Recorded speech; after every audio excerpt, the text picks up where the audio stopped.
Ben, ce serait peut-être mieux comme ça. Moi, à peine j'y suis, dans la nature, que tout de suite, je m'y sens bien. Si vous voulez, je vous propose une petite balade avec moi, avec les couleurs de l'automne, là, en ce moment. Une petite balade dans la nature, dans le milieu naturel. Et puis, je sais pas ce qu'on y fera, mais on y sera ensemble, si le cœur vous en dit. Vous me suivez? Moi, je vais aller là-haut, là, par là-bas. Ah, je me sens déjà, à peine arrivé, déjà super bien. Et j'espère qu'à travers cette vidéo, vous allez vous sentir bien vous aussi. Allez. Depuis gamin, j'ai toujours aimé le hou. Sans doute parce qu'on décorait nos maisons avec du hou à Noël. J'adore cette plante. Alors, il y a quelques temps, il y a un abonné qui m'a demandé, alors je ne sais pas s'il est abonné ou pas, qui m'a demandé comment est-ce qu'on reconnaît la châtaigne par rapport au marron, enfin comment on reconnaît la châtaigne. Eh bien, contrairement au marron, par exemple, hop, alors déjà, si vous allez en bois pour ramasser des châtaignes, là où vous entendez « Aïe !» vous êtes sûr que vous arrivez dans un endroit où il y a des châtaignes. Et puis les châtaignes sont petites hein, cette année-là. Voilà, attendez voir. Ça y est, j'en ai sorti une. Voilà, hop. Et la châtaigne, elle, alors, je ne sais pas si on va voir, hein, j'espère. La châtaigne, elle, a une petite houppette comme celle-ci. Les marrons n'ont pas ça. Et les marrons sont beaucoup plus ronds que la châtaigne. Regardez, la châtaigne, elle a un côté plat, là. J'espère que vous voyez bien. Hein. Oh là là, c'est pas sûr. Hein. Le zoom, il a l'air de faire des siennes. Et puis, puis l'autre côté, arrondi. Voilà. La châtaigne. Le marron sera beaucoup plus rond. Voilà. Et la petite houppette. Alors, j'espère que vous voyez, ça m'a l'air d'être exécrable.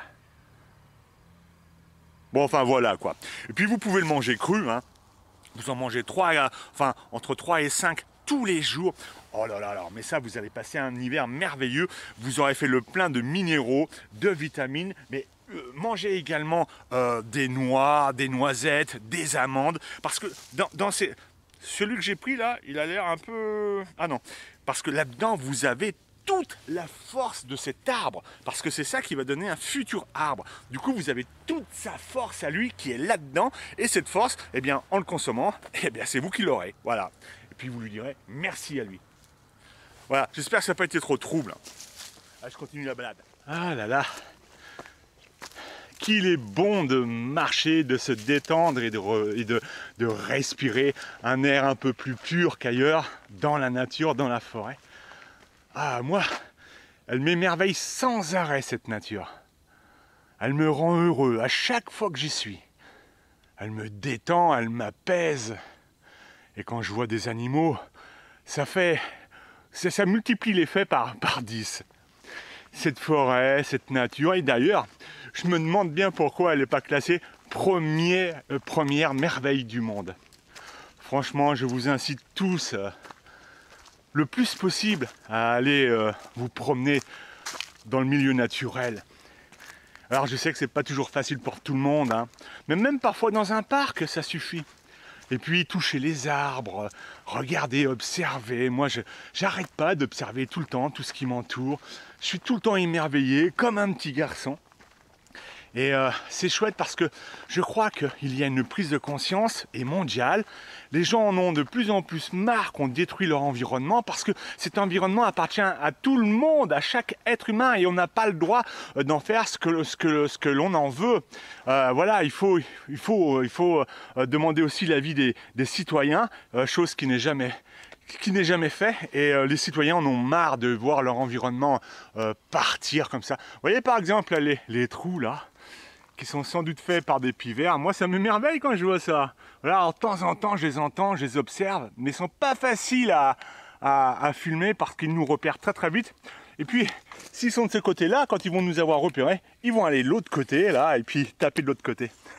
Mais moi, rien que ça m'émerveille. Il en faut peu. Il y a des gens, je sais pas, pour qu'ils soient heureux, il faut des tonnes de je sais pas quoi. Moi, peu de choses m'émerveillent. Voilà. Et j'essaye avec mes vidéos, avec ma chaîne, bah, d'essayer de vous le faire comprendre, d'essayer de vous sensibiliser. Pour ceux qui ne l'ont pas encore compris, quand vous allez dans le milieu naturel, comme ici, mais vous, quand vous en ressortez, vous vous sentez bien, comme rempli d'énergie. Voilà. Et je le conseille surtout à tous ceux qui connaissent la dépression. Aller dans la forêt, c'est le meilleur, dans la nature, c'est le meilleur médicament qui soit. Et quand je parle de la nature, ici c'est une forêt, mais ça peut être le bord de mer, en montagne, n'importe où. Complètement disparu le ruisseau, complètement disparu. C'est triste ici parce que, pas seulement ici, hein, un peu partout dans la région, et puis dans une grosse partie de la France, les ruisseaux et les rivières sont complètement à sec. Et c'est tout un écosystème qui disparaît. Tous ceux qui vivent dans l'eau, hein, comme les... Il y a tellement de choses qui vivent dans l'eau. Les écrevisses, les salamandres, les crevettes d'eau douce, enfin toutes sortes d'insectes, de poissons, etc. C'est complètement sec. Voilà. C'est tout un écosystème qui a été détruit. Et puis, tous ces animaux qui vivent dans ces forêts-là et qui viennent régulièrement se désaltérer auprès de ces ruisseaux, de ces rivières, et qui n'ont plus rien à se mettre sous la dent. Voilà. Les grenouilles, et tout est à sec. C'est une véritable catastrophe. C'est catastrophique. Et c'est comme ça dans plus de la moitié de la France. Ah. Allez. Il va pleuvoir, il faut qu'il pleuve.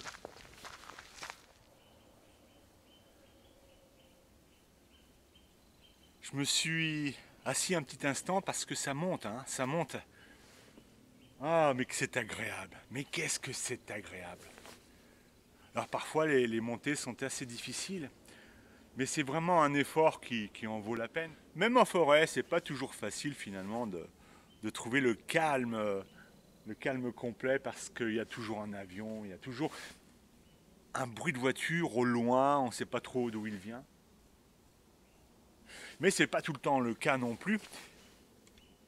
Et quoi qu'il arrive, ça reste agréable de se retrouver dans ce milieu naturel, ce milieu d'où on vient.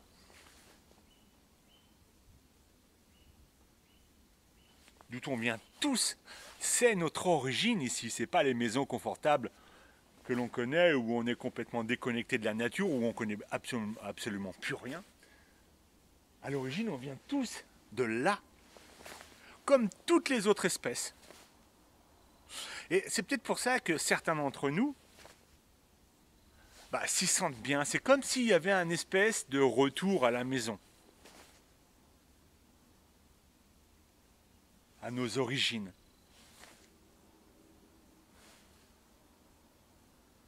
Et puis, vous respirez de la chlorophylle, un bon oxygène, enfin, entre parenthèses, meilleur que celui des villes. Et ces arbres dégagent une énergie pour ceux qui veulent bien prendre un peu de temps et essayer de le faire, une énergie qui... Et je me permets de le dire, qui vous soigne. Sincèrement, c'est vrai. Moi, je pourrais vous rappeler, il y a quelques mois en arrière, une histoire qui m'est arrivée. Et, enfin, une histoire. C'est que j'avais très très très mal à une dent. Et beaucoup de monde autour de moi pourrait certifier. Et, parce que j'ai cru que j'avais un abcès, je suis allé chez le dentiste. Il m'a pris une radio, il n'a rien découvert du tout. Je me suis dit, c'est pas possible. Ça me fait tellement mal que j'arrive plus à manger. Il me dit, écoutez, vous avez rien, vous avez même pas de carie. Qu'est-ce que vous voulez que je vous fasse? Que je vous soigne comme ça, quelque chose que vous n'avez pas? Alors j'ai complètement été sidéré. Parce que ça a duré pendant plus d'un mois.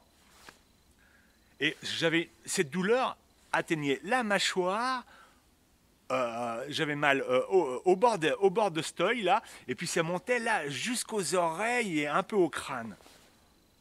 Et je m'inquiétais et je suis allé voir, je suis allé dans la nature, je vous certifie que c'est vrai ce que je raconte, et j'ai entouré un arbre comme ça, et j'ai plaqué tout le côté de ce visage-là, là où j'avais mal, sur l'arbre.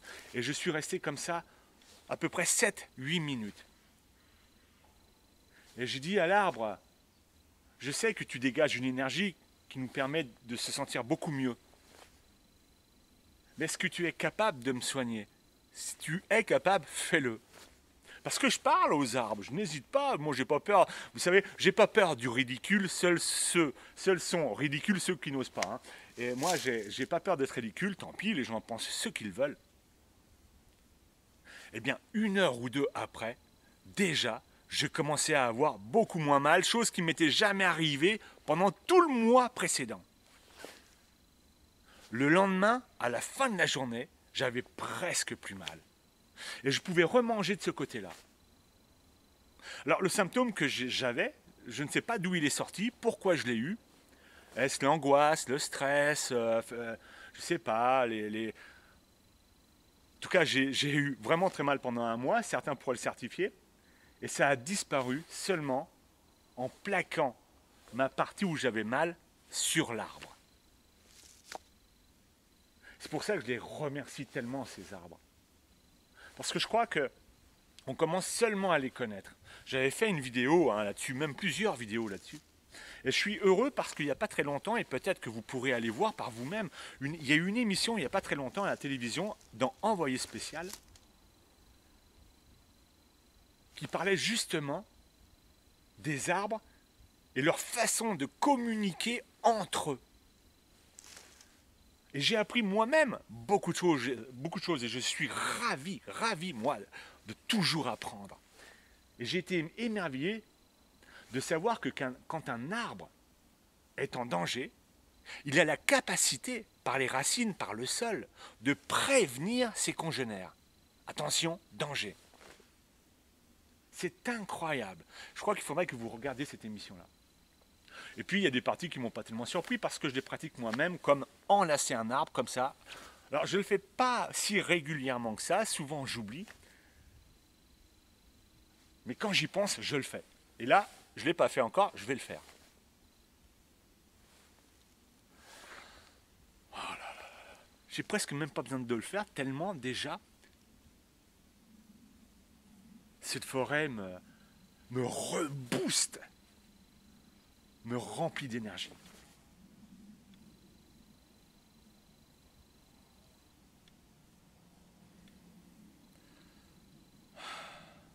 C'est merveilleux.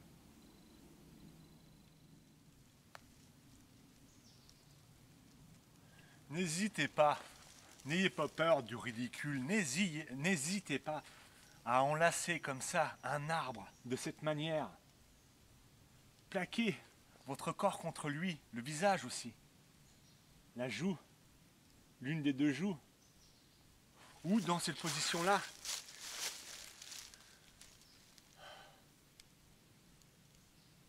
Et si vous le faites sérieusement pendant plusieurs minutes, vous allez réellement ressentir un plaisir que l'arbre lui-même nous transmet, une énergie, c'est une énergie qui nous transmet et qui vous fait sentir beaucoup mieux après, par la suite. Croyez-moi sur parole. N'ayez pas peur du ridicule, faites-le. Et remerciez-le pour ça. On se sent véritablement bien. Et laissez de côté les gens sceptiques qui n'y croient pas. C'est pas grave. Tentez par vous-même. Et si vous ne ressentez pas la première fois quelque chose, c'est sans doute peut-être parce que vous n'êtes pas assez réceptif ou peut-être aussi que vous le faites mal. Faites-le plusieurs fois, essayez. Et soyez sincère avec vous ensuite. Est-ce que vous vous sentez mieux ou pas? Et croyez-moi que moi, ça fait longtemps que je fais ça. Et à chaque fois, je me sens beaucoup mieux. Et je crois qu'il fait encore plus pour moi que ce que je peux imaginer. Merci, grand chêne. Merci. Eux, ils savent tout donner. Hein. Ils donnent de l'oxygène, de l'ombre en été.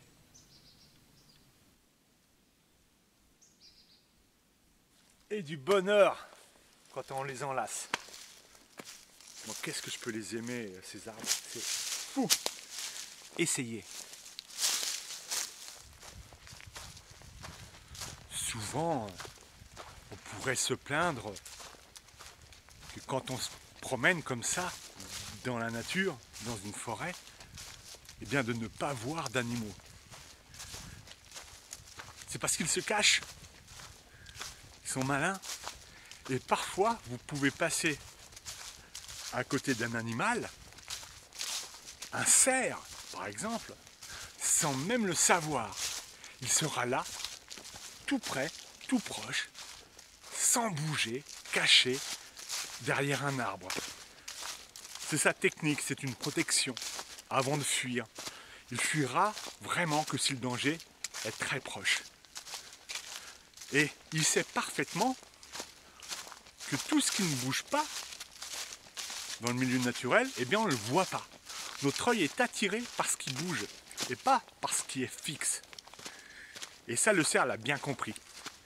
Et du coup, c'est pas le seul hein, dans ce cas-là. Du coup, beaucoup d'animaux restent figés là, cachés, derrière un buisson, un arbre. Vous passez à côté sans même le savoir. Et il attend, parce que pour lui, vous êtes un danger, il attend que vous vous éloigniez pour partir. Croyez-moi, il y a plus d'animaux que ce que vous croyez dans une forêt.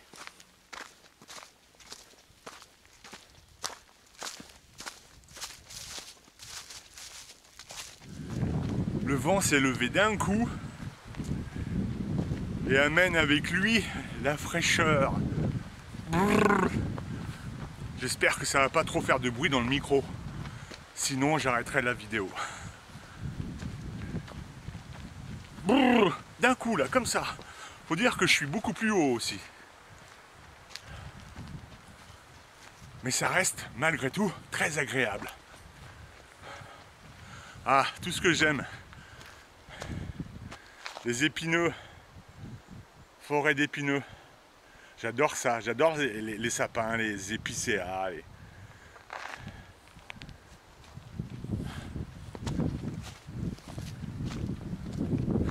Ah, j'adore ça. Je sais pas pourquoi, j'ai toujours eu un faible pour les épineux. Brrr, ça caille.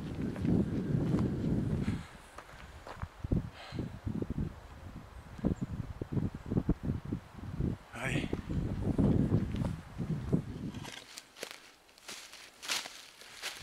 Ça monte encore et encore.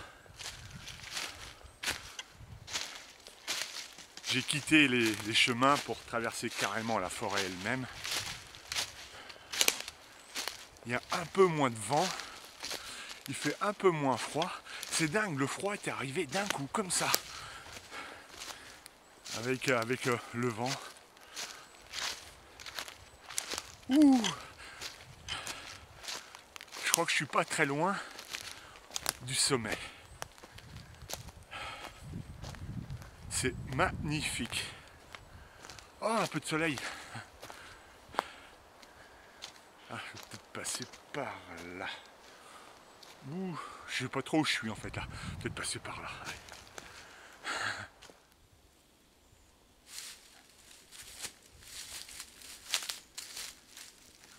Alors, sans doute que vous le savez déjà, j'ai mis les lunettes parce que pour voir si les glands sont pas pourris, parce que c'est presque trop tard.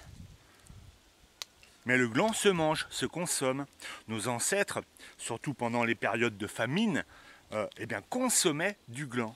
Voilà. Ça se consomme. Alors, ça va dépendre de la variété du chêne aussi. Il y a plusieurs variétés de chêne et vous aurez des chênes qui donneront des glands très amers à cause du fort taux de tanin qu'il y aura à l'intérieur. Et puis d'autres chênes donneront des glands un peu plus doux et qu'on peut consommer comme ça. Mais n'empêche qu'il ne faut pas trop non plus en abuser parce qu'à un moment, si on en consomme trop, ça peut devenir toxique. À moins de le cuire, de les cuire dans plusieurs eaux. Voilà, pour enlever l'amertume, pour enlever le tanin. Alors là, j'en ai décortiqué un. Allez voir. Et il m'a l'air très bien. Voilà, attendez voir. Hop. Ouais. Ouais, il m'a l'air bien celui-là. Mais il faut enlever quand même alors je sais pas si on le voit. Il faut enlever la fine pellicule marron là quand même. Voilà. Ouais. J'espère qu'on voit. Voilà, j'essaie d'enlever le plus possible la pellicule marron. Alors ça peut avoir un goût. On verra celui-là. S'il est chargé en tanin, il va avoir un goût amer, pas bon. Et si c'est une bonne variété de chêne, malheureusement je reconnais les chênes mais pas leur variété, eh bien il sera doux et comestible comme ça.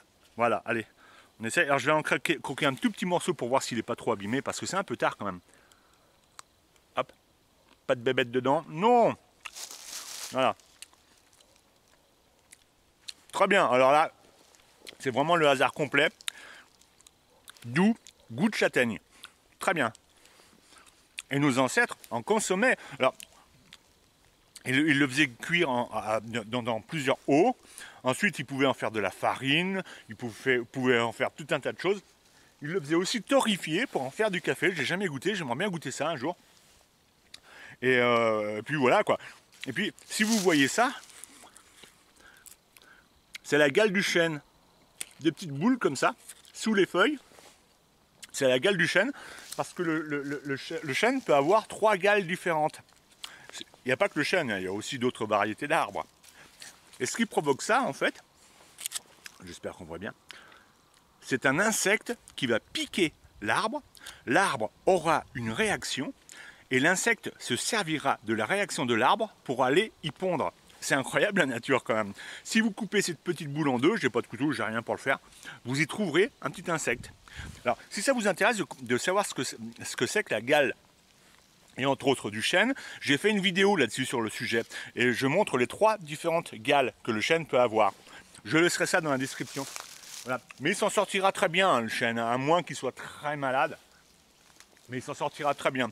La gale peut apparaître pendant plusieurs années sur le même chêne et puis un jour disparaître. Si vous avez ça chez vous, la gale du chêne par exemple, ou du tilleul, ne vous en inquiétez pas, laissez faire la nature tranquille, il s'en remettra.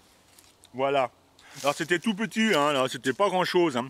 On voit qu'il manque d'eau parce que même la gale est toute petite.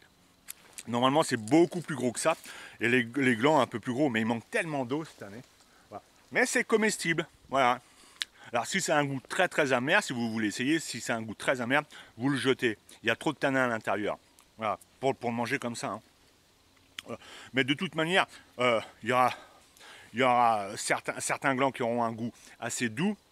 Mais on reconnaîtra malgré tout un petit peu le goût du tanin. Mais n'en abusez pas, c'est vraiment si on est perdu dans la nature, voilà, on se bouffe 2-3 glands comme ça nous permettra de résister.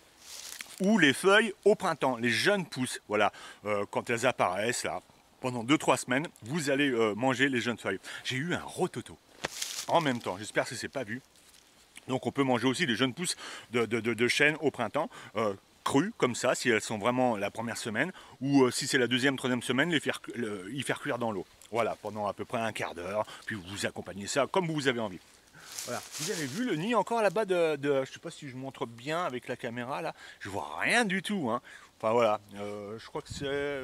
Enfin, vous voyez le nid ou pas là-bas? Quelque part par là-bas. Je pourrais pas faire un météo moi. Hein. Allez, on continue la balade. Hop.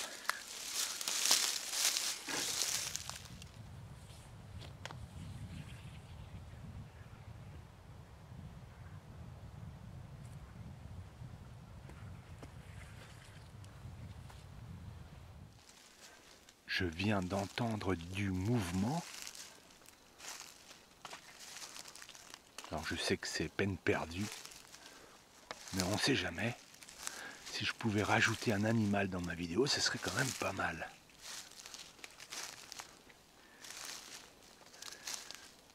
Ça avait l'air par là.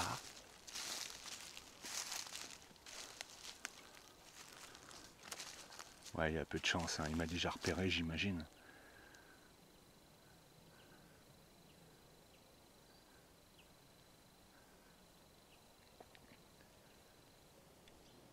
Si je pouvais rajouter un cerf dans la vidéo, ce serait quand même assez chouette.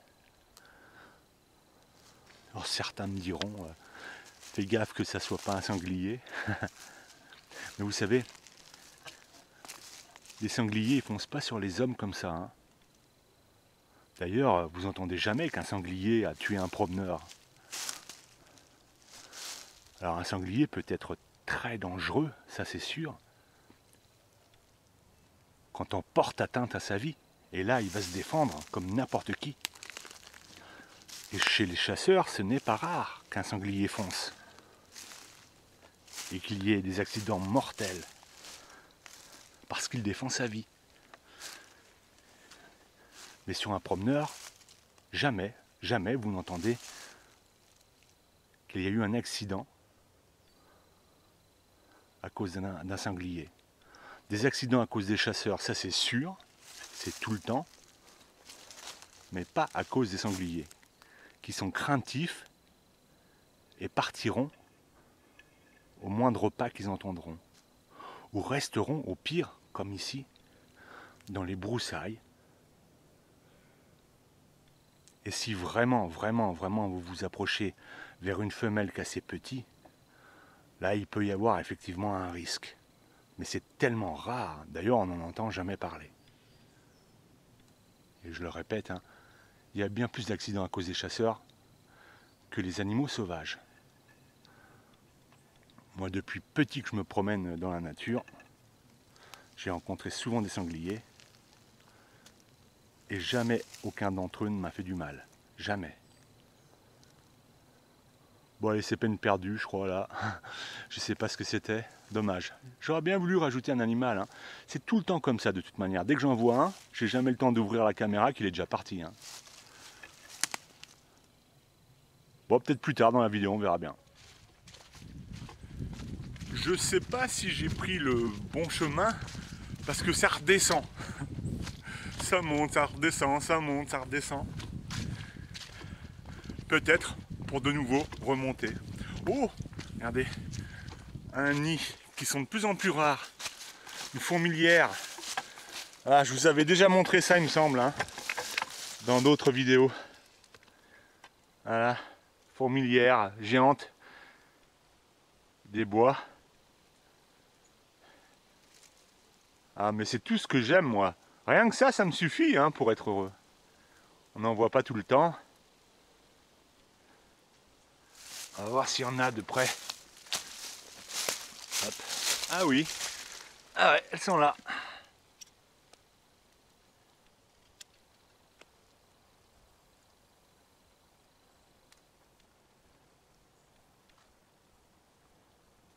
J'adore ça.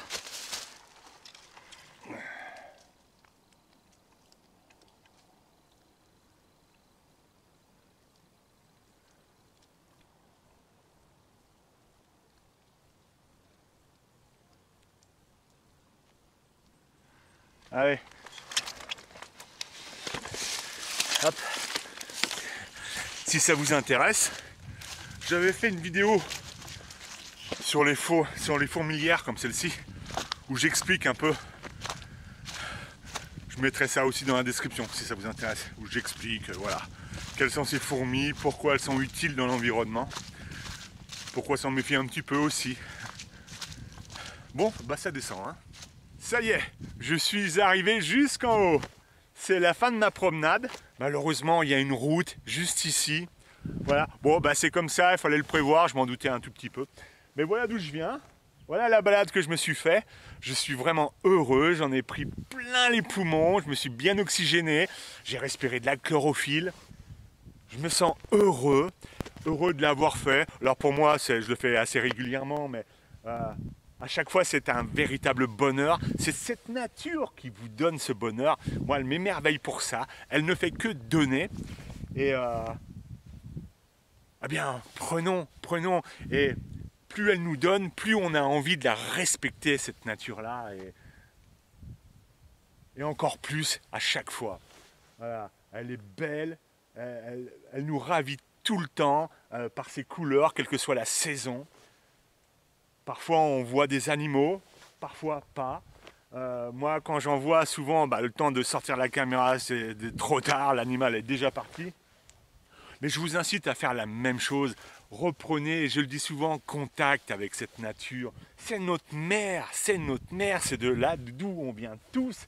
Et quand on la retrouve, quand on reprend contact avec elle, on la comprend mieux, on a envie de la défendre et on est de plus en plus nombreux comme ça à vouloir la défendre, alors que ce soit la faune, la flore, on a envie de la défendre tout entière pour le bonheur qu'elle nous donne. Voilà. Allez vous promener, profitez-en, parce que ce ne sera pas quand on sera dans le cercueil qu'on pourra le faire, excusez-moi de dire ça. C'est Pierre l'hypopète, j'aurais pas dû dire cercueil. C'est con de dire ça à la fin d'une vidéo. Mais bon, c'est maintenant qu'on peut en profiter, et puis si l'homme continue à la saccager tel qu'il le fait, peut-être qu'un jour on ne pourra plus en profiter comme on peut le faire encore aujourd'hui. Mais quoi qu'il arrive, moi je ne laisserai pas faire ces hommes-là, et à ma petite échelle, j'essaierai le plus possible de la défendre. Ah, il y a des voitures qui se garent ici. Je vous dis à bientôt pour une prochaine vidéo. Il y a quelqu'un qui se gare juste là, puis qui me regarde comme ça. Je sais pas pourquoi. À bientôt pour une prochaine vidéo. Et allez vous y perdre. Allez vous y perdre. Voilà. Si au moins je peux sensibiliser les gens pour ça, eh ben c'est gagné. Allez vous y perdre. À bientôt pour une prochaine vidéo. Je vous laisse la vue.